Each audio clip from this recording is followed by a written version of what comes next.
So this is Ron Paul with your weekly update for January 18th.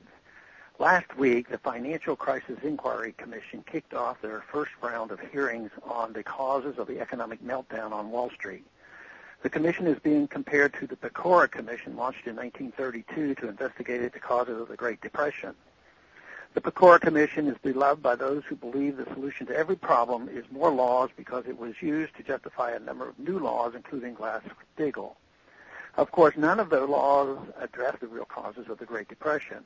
It was the introduction of unsound monetary policy and central economic planning pursued by the Federal Reserve that really threw everything off balance. The Fed was founded in 1913 to stabilize the economy and prevent a recurrence of the short-lived panic of 1907, but instead it promptly produced the Great Depression, which lasted more than 15 years.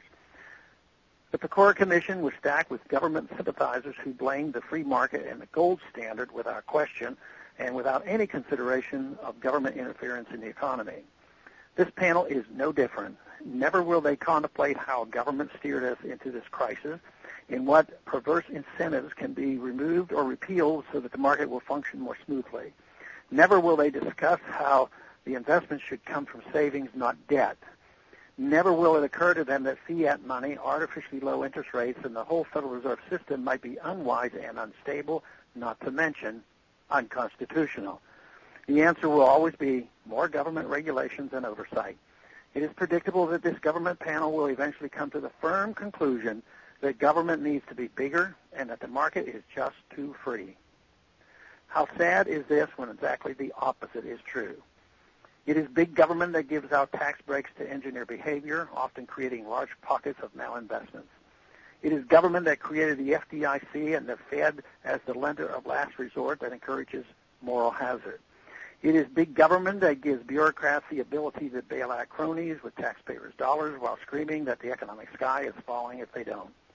It is big government that every year adds two new layers to the already labyrinth regulatory code that smaller businesses can't keep up with, while simultaneously preventing new businesses from emerging.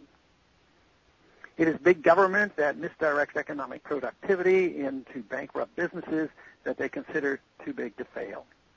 If this panel was serious about understanding the root of the problem as they claim to be, they would have people testify who understand the crisis and saw it coming.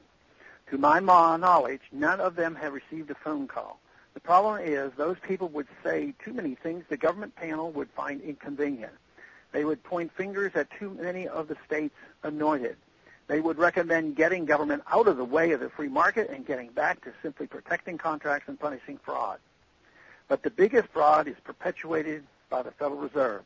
No one on this panel takes that viewpoint seriously. Instead, they will be asking people who are still scratching their heads as how they could have missed the housing bubble and what new regulations they can put in place to prevent future bubbles. Thus, I don't expect much real wisdom to come out of this current investigation. Thanks for calling this update. A new update is placed on this number, 888-322-1414, every Monday. The written text can be found on my website, www.house.gov/Paul, under the heading Texas Straight Talk. Thanks for calling.